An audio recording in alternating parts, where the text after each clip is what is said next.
24 లక్షల మంది విద్యార్థుల ఫ్యూచర్, దేశానికి కావాల్సిన డాక్టర్ను తయారు చేసే అత్యంత కీలకమైన నీట్ పరీక్ష. ఈ ఎగ్జామ్ సంబంధించి కూడా పేపర్స్ లీక్ అయ్యాయా లేక అమ్ముకున్నారా?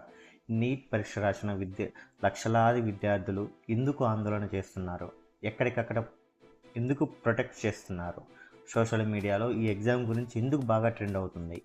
జూన్ 4వ తేదీన ఎలక్షన్స్ రోజే ఈ రిజల్ట్స్ వచ్చాయి. ఈ రిజల్ట్స్ ఆ రోజు రావటం అత్యంత వివాదాస్పదంగా మారాయి. ఎక్కడికక్కడ తల్లిదండ్రులు, పిల్లలు మళ్ళీ నీట్ పరీక్ష నిర్వహించాలని కోరుకుంటున్నారు.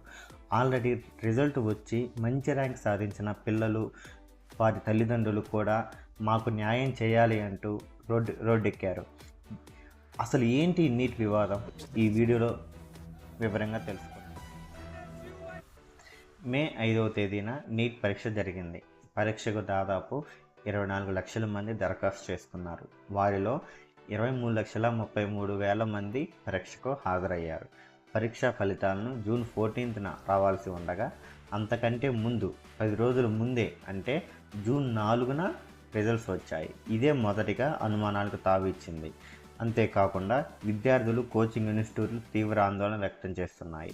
జూన్ 4న వచ్చిన ఫలితాల ప్రకారం 67 మంది టాప్ స్కోర్ సాధించారు. అంటే 720కి 720 మార్కులు వచ్చాయి. ఇంతమంది టాప్ స్కోర్ సాధించడం నీట్ చరిత్రలో ఇదే మొదటిసారి. 2023లో ఇద్దరికి మాత్రమే 720 మార్కులు వచ్చాయి. 2022లో ఎవరికి పూర్తి మార్కులు సాధించలేదు. ఆ ఏడాది టాపర్లు 720కి గాను 715 మాత్రమే సాధించారు. ఇక రెండవది, నీట్లో మొదటి ర్యాంక్ సాధించిన 67 మందిలో 6 హర్యానాలోని ఒకే పరీక్షా కేంద్రంలో పరీక్ష రాశారు. ఇన్ని ప్రశ్నకు ఎన్ని మార్కులు అనే లెక్కకు అంతు చిక్కని రీతిలో కొందరు విద్యార్థులు మార్కులు సాధించారు.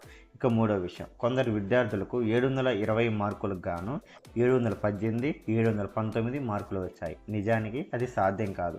ఒక్కో జవాబుకి 4 మార్కులు ఉంటాయి. ఒకవేళ తప్పు సమాధానం అయితే ఒక నెగిటివ్ మార్క్ ఉంటుంది.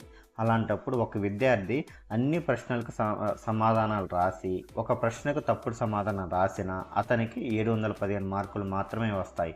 సరైన సమాధానం రాయనందుకు 4 మార్కులు, తప్పు సమాధానం రాసినందుకు ఒక నెగిటివ్ మార్క్ కలిపి 5 మార్కులు కోల్పోతారు. వీటితో పాటు పేపర్ లీక్ ఆరోపణలు కూడా ఉన్నాయి. ఇప్పటికే బీహార్లో ఇదే విషయమై ఎఫ్ఐఆర్ నమోదు చేసి 13 మందిని అరెస్ట్ చేశారు. అయితే ఈ వాదనను నీట్ పరీక్ష నిర్వహించే నేషనల్ టెస్టింగ్ ఏజెన్సీ ఖండించింది.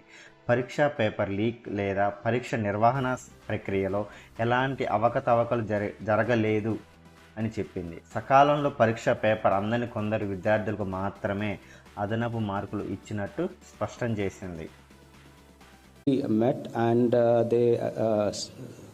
Perused all the details of the centers, of the CCTV, and they found that sometime center wise there is a different time was lost, and they should be compensated for the marks. And there was a Supreme Court judgment in 2018 in CLAT case ki if there is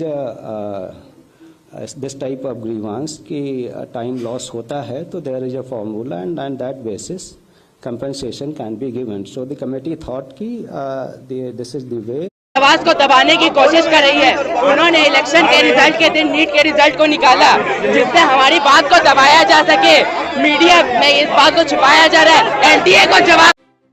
చాలా మంది విద్యార్థులు మళ్ళీ పరీక్ష నిర్వహించాలని కోరుతూ సుప్రీంకోర్టులో ఇప్పటికే పిటిషన్లు దాఖలయ్యాయి. కోర్టు వేసవి సెలవుల అనంతరం ఈ పిటిషన్ విచారిస్తామని తెలిపింది.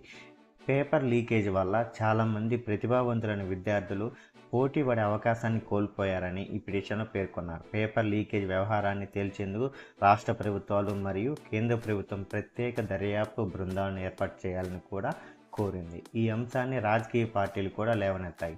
నీట్ అవకతవకలపై విచారణ జరిపించాలని కాంగ్రెస్ పార్టీ కూడా డిమాండ్ చేసింది.